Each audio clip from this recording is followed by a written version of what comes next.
এই যে আপনাদের বেলডাঙ্গায় বাবরি মসজিদ হচ্ছে না? হ্যাঁ না বলে না, হচ্ছে কি হয় না? গত সপ্তাহে দেখলাম জুমার নামাজ হলো, তাই তো? কত হাজার মানুষ নামাজ পড়তে গেল। আমাদের হুমায়ুন স্যারও গিয়েছিল না? কি বুঝলেন? আর আমাদের যে মাওলানা সাহেবের নামটা কি ভুলে যাচ্ছি, হ্যাঁ কারি রিয়াজতুল্লাহ সাহেব, আমার খুব ভালো মহব্বতের মানুষ, উনি জুমার নামাজ পড়ালেন। তো আপনারা বেলডাঙ্গায় গিয়ে নতুন বাবরি মসজিদে নামাজ পড়ছেন, হাজার হাজার মানুষ যাচ্ছেন, এই খবরটা এক সেকেন্ডের মধ্যে, এক মুহূর্তের মধ্যে সারা পৃথিবীর 700 কোটি মানুষ দেখছে যে 1992 সালে বাবরি ভাঙা হয়েছিল, কিন্তু বেলডাঙ্গায়, মুর্শিদাবাদ, ওয়েস্ট বেঙ্গলে আবার একটা নতুন বাবরি হচ্ছে, সেখানে নামাজ হচ্ছে। কি ভাই দেখেছে না? দেখে নাই? এটা কিসের দ্বারাই হলো? সোশ্যাল মিডিয়া, এই মোবাইলের মাধ্যমে সারা পৃথিবীতে ছড়িয়ে পড়লো বাবরি হচ্ছে। বাংলাদেশেও তারা আমাদের এই বাবরি নিয়ে তারাও বেশ দেখি উৎসাহ। কি ভাই ঠিক বলছি না ভুল বলছি? অনেকে বলে সম্রাট বাবর 1529-28 খ্রিস্টাব্দে ওখানে রামের মন্দির ছিল, মন্দিরটা ভেঙে সম্রাট বাবর সেখানে বাবরি মসজিদ করেছে, এটা অনেকে বিশ্বাস করে, অনেকে বলে। আর যেদিন 2019 সালে বাবরি মসজিদের পূর্ণাঙ্গ রায় যেদিন বার হলো, রায়ের কপি আজও পর্যন্ত ইন্টারনেটে আছে। সুপ্রিম কোর্টের প্রধান বিচারপতি এই বলে রায় লিখেছিল যে তলায় রাম মন্দির ছিল, কোনো প্রমাণ নাই, কোনো প্রমাণ পাওয়া গেল না, তবে বিশ্বাসের উপরে ভিত্তি করে রায় দিলাম। বিশ্বাসের উপরে ভিত্তি করে কি দিলাম? জোরে বলুন। কথাটা ব্যাখ্যা কিছু জানেন? বুঝতে পারছেন কি বলছি? সুপ্রিম কোর্টের প্রধান বিচারপতি বলছে এখানে যে মন্দির ছিল আর সম্রাট বাবর যে বাবরি মসজিদ করেছিল না, ভেঁওর উপরে মসজিদ করেছে, এরকম কোন প্রমাণ প্রত্নতাত্ত্বিক যারা মাটির তলায় ASI, যারা মাটির ভিতরে, যারা প্রত্নতত্ত্ববিদ, যারা গবেষণা করে, তাদের গবেষণায় উঠে এসছে সেখানে পূর্ণাঙ্গ একটা মন্দিরের স্ট্রাকচার ছিল, এরকম কিছু পাওয়া যায় নাই। তাহলে কিসের ভিত্তিতে রায় দেয়া হলো রাম মন্দির হবে? ভারতবর্ষের বেশিরভাগ মানুষের বিশ্বাস, আবেগ যে এখানে মন্দির ছিল। কি বলছি কথা বুঝতে পারছেন না? এই পাড়ার একটা ছেলে, তার নাম হচ্ছে হাসান, একটা ছেলে বিয়ে করেছে, মেয়েটার নাম হচ্ছে জুলাইখা, মেয়েটার বাড়ি ডোমকল বা জলঙ্গি, ওরকম চরম পরম সুন্দরী, দেখতে দেখলেই লোক পাগলা হয়ে যাবে। তো মেয়েটা একদিন রাস্তায় বার হয়েছে, একটা জোয়ান ছেলে মেয়েটার দিকে একবার দেখে ও আর খায় না, ঘুমায় না, পুরো পাগল হয়ে গেছে। ওর মা বলছে বাবা কি হয়েছে, শরীর খারাপ? বললে না মা, আমি ও বলা যাবে না।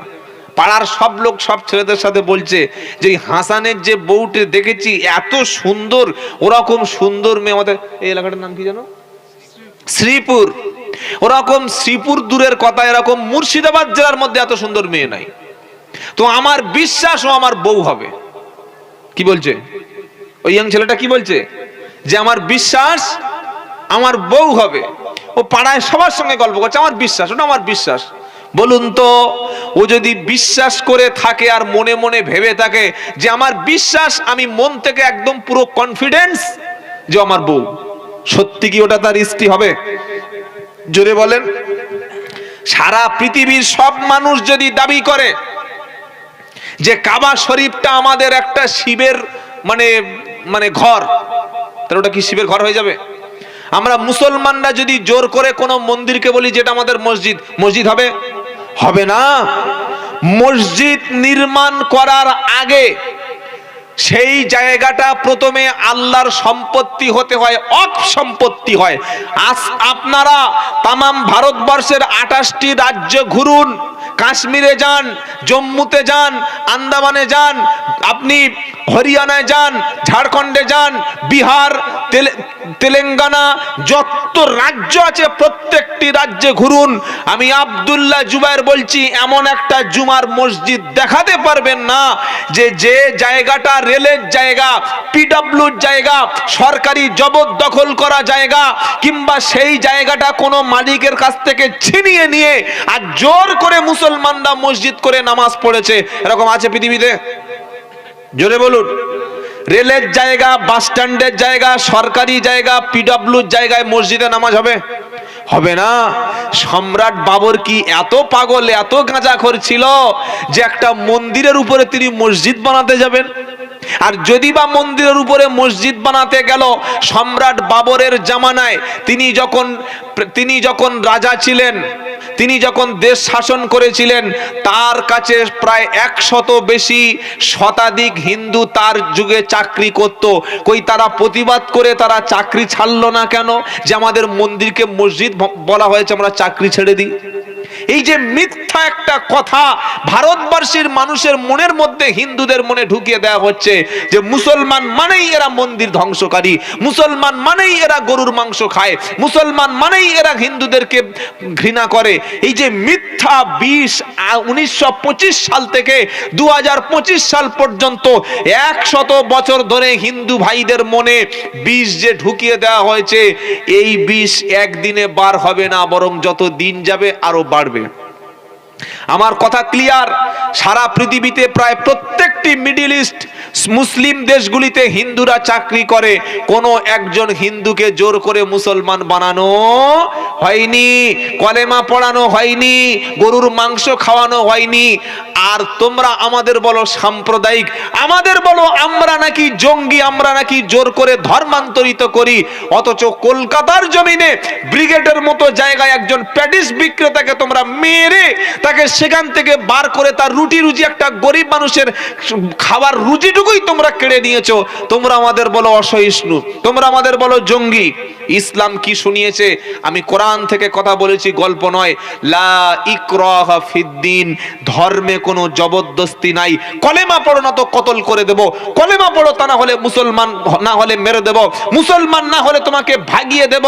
এই কথাটা কোনোদিন সত্য কথা? হুমায়ুন স্যার আপনাদের কাছের এমএলএ, তার বাবরি মসজিদ নিয়ে অনেক বিতর্ক থাকতে পারে, পারে না? পারে না? অনেক পক্ষে বিপক্ষে অনেক মতামত অনেকে দিয়েছে, আমি সেদিকে যাচ্ছি না। কিন্তু তাকে নিয়ে সোশ্যাল মিডিয়া এখন এমন ভাবে একটা প্রেজেন্টেশন করা হচ্ছে, তিনি নাকি বলেছিলেন যে মুর্শিদাবাদের 70 ভাগ আমরা 30 ভাগ হিন্দুকে কেটে ভাগীরথীতে পাঠিয়ে দেবো। কি বলছি কথা বুঝতে পারছেন না? এই যে বাজে আজে বাজে কথাগুলো মুসলমানদের বিরুদ্ধে 24টা ঘন্টা আপনি টেলিভিশনের চ্যানেল খুলবেন, কোনো খবর নাই, শুধু হিন্দু মুসলমানের খবর, শুধু এই সমস্ত খবর। মনে রাখবেন, আমরা মুসলমান যারা, আমরা অপর ধর্মের প্রতি শ্রদ্ধাশীল, আমরা অপর ধর্মের দেবতাদের প্রতি শ্রদ্ধাশীল। আমার কোরআন বলে দিয়েছে তুমি কোনো হিন্দুদের দেবদেবীকে গালি দিও না, কোনো দেবদেবীকে নিয়ে তোমরা কটূক্তি করো না, কোনো দেবদেবীর মন্দির ভাঙতে যাবে না। তোমার পাড়ায় 500 মুসলিম বাস করে, একজন হিন্দুও যদি থাকে, তার বাড়িতে ঢং ঢং করে ঘন্টা বাজবে, তার বাড়িতে মূর্তি পূজা হবে, সে দুর্গা পূজা, কালী পূজা, শিবের পূজা, সবকিছু পূজা করবে। সে যে অমুসলিম আর তোমরা মুসলিম মহল্লায় বাস করো বলে তার ধর্মে আঘাত দেবে, ব্যাধা দেবে, তার ধর্ম পালনে তোমরা বাধা দেবে, ইসলাম এই জায়গায় নিষেধ করেছে। কেন?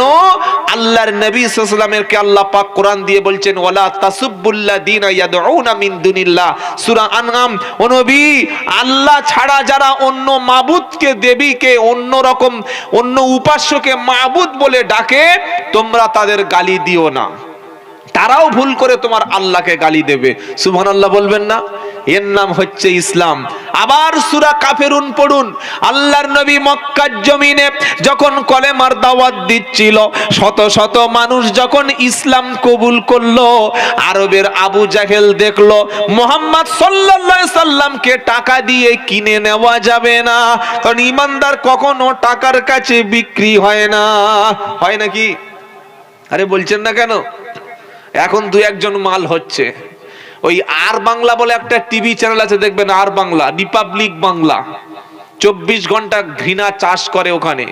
সেদিন দেখলাম একজন মুখে দাড়ি রেখে, ওর নাম হচ্ছে মতিউর রহমান, হচ্ছে রাষ্ট্রবাদী মুসলিম, মুখে দাড়ি রেখে শুভেন্দু অধিকারী ভাইয়ের কাঁধে ভাই বলে হাত দিয়ে বলছে এই তো আমরা অসুবিধা নাই। কি বলছি বুঝতে পারছেন না? তো টাকা দিয়ে ওরকম 2-4টে মালও কিনে নেওয়া যায়। ওরকম হারামখোর নবীর জামানায়ও ছিল, ওরকম হারামখোর নবীর জামানায় ছিল, যারা মুখে কলেমা স্বীকার করেছিল কিন্তু অন্তর থেকে স্বীকার করেনি। ওই রকম একটা ঘটনা আমি এখনই বলছি, আগে এই সূরা কাফিরুনটা শোনেন। নবীকে যখন বলা হলো মুহাম্মদ সাল্লাল্লাহু আলাইহি সাল্লাম আরবের সবচাইতে সুন্দরী নারী বিয়ে করো, নবী তাদের প্রস্তাবকে মানলেন না। মুহাম্মদ সাল্লাল্লাহু আলাইহি সাল্লামকে বলা হলো কত সম্পদ লাগবে বলো, আমরা সব দেব, তবে কলেমা ছাড়তে হবে। নবী মেনে নিল না। আবু জাহেলের গোষ্ঠী বলল মুহাম্মদ সাল্লাল্লাহু আলাইহি ওয়াসাল্লাম কতটা, কোন সিট কোন গদি লাগবে বলো, আমরা দেব, তবে কলেমারও প্রচারও করা থেকে দূরে থাকতে হবে। নবী বলল না, আমার এক হাতে সূর্য আর এক হাতে চন্দ্র, যেটা এনে দেওয়া কখনো সম্ভব না, এ দুটি যদি আমার হাতে এনে দাও, তারপরে আমি নবী মুহাম্মদ সাল্লাল্লাহু আলাইহি সাল্লাম ইসলামের দাওয়াত থেকে, কলেমার দাওয়াত থেকে কখনো পিছিয়ে যাব না। নারায়ে তাকবীর। এর নাম হলো ঈমান। এর নাম কি বলেন? ইমানদারদের 5টা পরীক্ষা। প্রথমে ভয় দেখানো হবে, 2 নম্বর ওয়াল জুই, ইমানদারদের কিন্তু ক্ষুধার কষ্ট হবে। যে পাকা ইমানদার তার মাঝে মাঝে খাওয়া হবে, মাঝে মাঝে হবে না, অর্থের অভাব যাবে, এক বেলা খাবে আর এক বেলা খাবার পাবে না, 6 মাস ভালো খাবে, 6 মাস বাড়িতে টাকা থাকবে না। 3 নম্বর হলো ওয়ানাকসিম মিনাল আমওয়াল, আল্লাহ বলছে ইমানদারদের 3 নম্বর পরীক্ষা হলো তার মালে আমি নোকসান করাবো।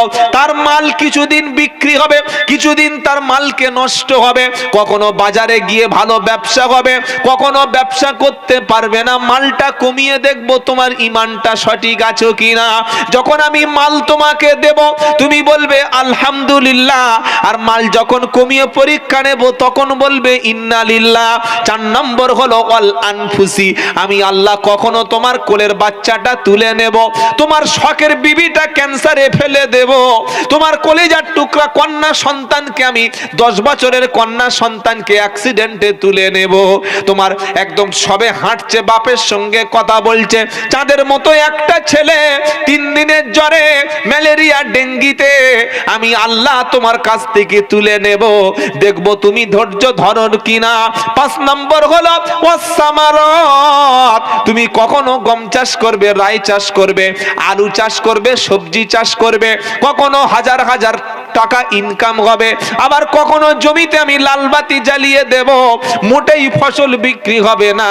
এই 5 রকম পরীক্ষা নিয়ে দেখব আমি আল্লাহ তুমি সত্যিকারের মুসলমান কিনা। ওরকম পরীক্ষা যখন হবে তোমাকে সবর করতে হবে। কি করতে হবে? জোরে বলেন। সবর করতে হবে, ধৈর্য ধরতে হবে।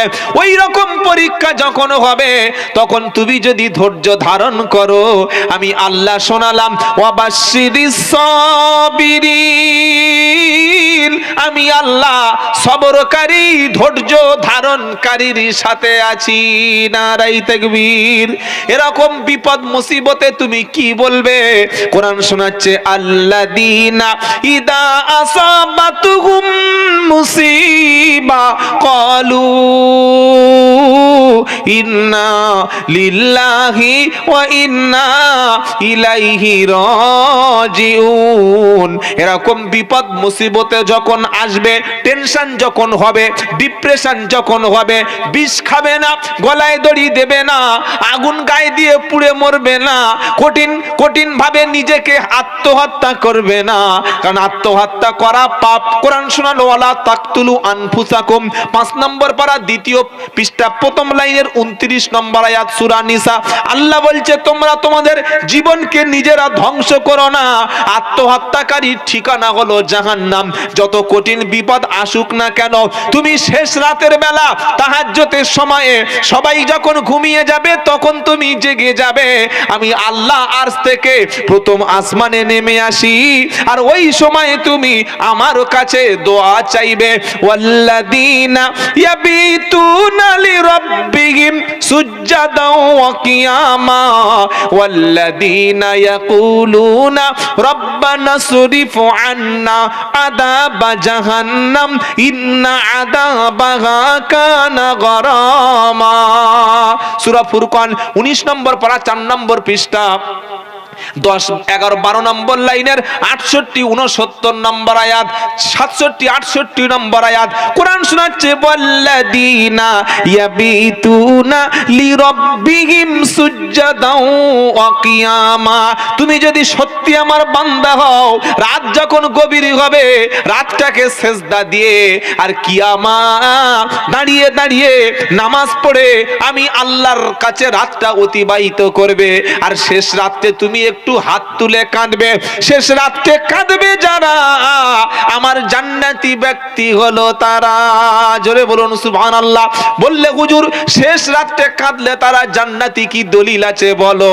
তো কোরআন শুনিয়ে দিল, আস-সাবিরিনা ওয়াস-সাদিকিনা ওয়াল কানিতিনা ওয়াল মুনফিকিনা ওয়াল মুস্তাগফিরিনা বিল আসহার। 3 নম্বর পারা সূরা আল ইমরানের একদম ঠিক 16 নম্বর আয়াতে কোরআন শুনিয়ে দিল, হে বান্দা আমার ইমানদার ব্যক্তির 5টা গুণ আছে।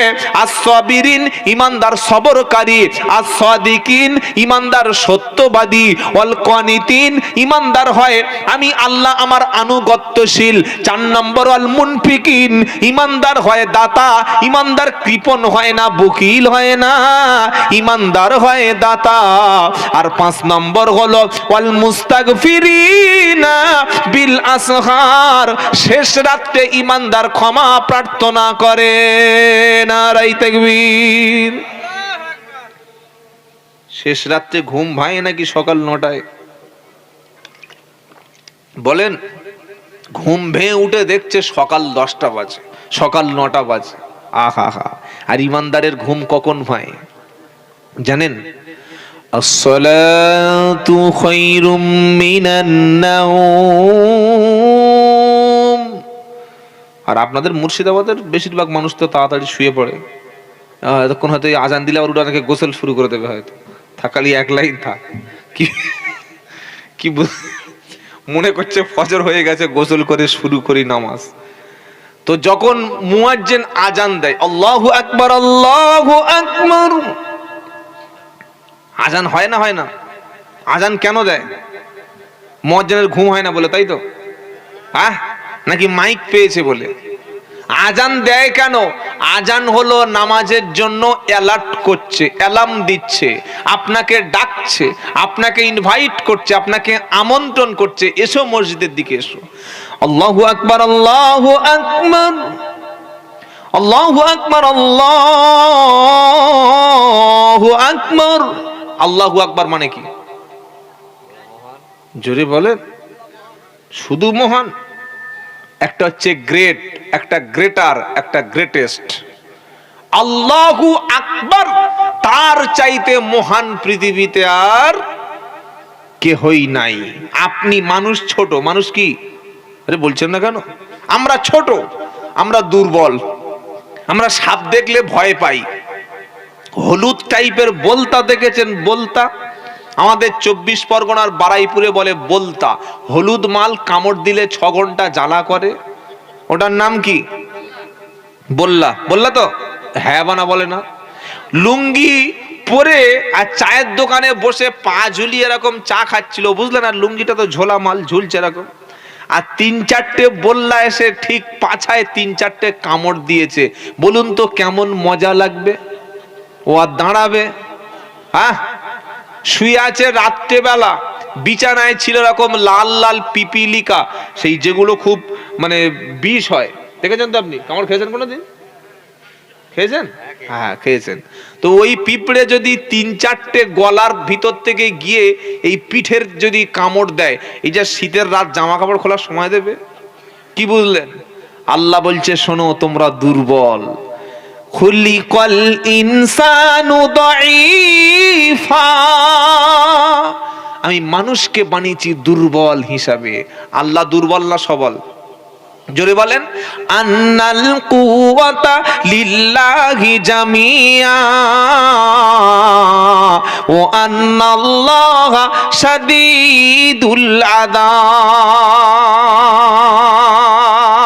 রাত 11:30 12টার সময় আর কার কাছে কথা শোনাবো বলুন তো? বড় আশা নিয়ে মুর্শিদাবাদে আসি, কিন্তু আমি এটা নিয়ত করেছি, এটা শুনলে আপনারা কষ্ট পাবেন। আমি মুর্শিদাবাদে আর আসবো না বলে চিন্তা ভাবনা করছি। গত বছর প্রায় 30 থেকে 35টা সভা আপনাদের মুর্শিদাবাদে করেছি, কিন্তু আপনাদের যা পরিস্থিতি, যা সিচুয়েশন, এদিকে মাদ্রাসার কালেকশন না করলে মাদ্রাসা চলবে? আরে বলছেন না কেন? কালেকশন করতেই হবে। এবার কমিটি এমন একটা সময় আমাকে টাইম দেয়, সেই 250-300 কিলোমিটার বার হয়েছি দুপুর 2টোর সময়, খেয়ে নামাজ পড়ে সঙ্গে সঙ্গে বার হয়ে গেছি। সেখান থেকে এখানে 10টায় প্রায় 9:55 পৌঁছলাম, এত ঘন্টা রাস্তা। আবার যাবো প্রায় 250-300 কিলোমিটার রাস্তা। চিন্তা করতে পারছেন? তুই এসে যদি দুটো কথা না শোনাতে পারি, এই ফাঁকা মাঠে গোল দেওয়া হয়ে গেল। কি বুঝলেন? লোক আছে কিন্তু মানুষ নাই। কি বুঝলেন? মেয়েরা থাকলে হবে? সন্ধ্যা থেকে যে মালগুলো ঘুরছিল সেগুলো কোথায় গেছে? সব গিয়ে শুয়ে পড়েছে। আর মেয়েরা দেখছে বাড়ি গিয়ে কোনো কাজ নাই, সেই বাড়ি গিয়ে দরকার নাই, এখানে বসে বসে ঘুমাই। তবে আপনাদের প্যান্ডেল খুব সুন্দর, সাউন্ড সিস্টেম খুব সুন্দর। আল্লাহ আপনাদের কবুল করুক, সকলে বলুন আল্লাহুম্মা আমিন। 12টা বাজতে যাচ্ছে মানে ঘন ঘন সিগন্যাল দিচ্ছে, এই রেডি হ। কি বুঝলেন বাবাজিরা, আল্লাহ ভাইরা, জ্ঞানীজনেরা? মানুষ হলো দুর্বল, আর আল্লাহ আন্নাল কুওয়াতা লিল্লাহি জামিআ ও আন্নাল্লাহা শাদীদুল আযাব। আল্লাহ বলছেন সমস্ত ক্ষমতার অধিকারী, সমস্ত ক্ষমতার উৎস শুধুমাত্র আমি আল্লাহ। সুবহানাল্লাহ বলে। কাকে ক্ষমতায় রাখবে, কাকে ক্ষমতা থেকে নামাবে, কার প্রধানমন্ত্রীর দায়িত্ব কেড়ে নেবে,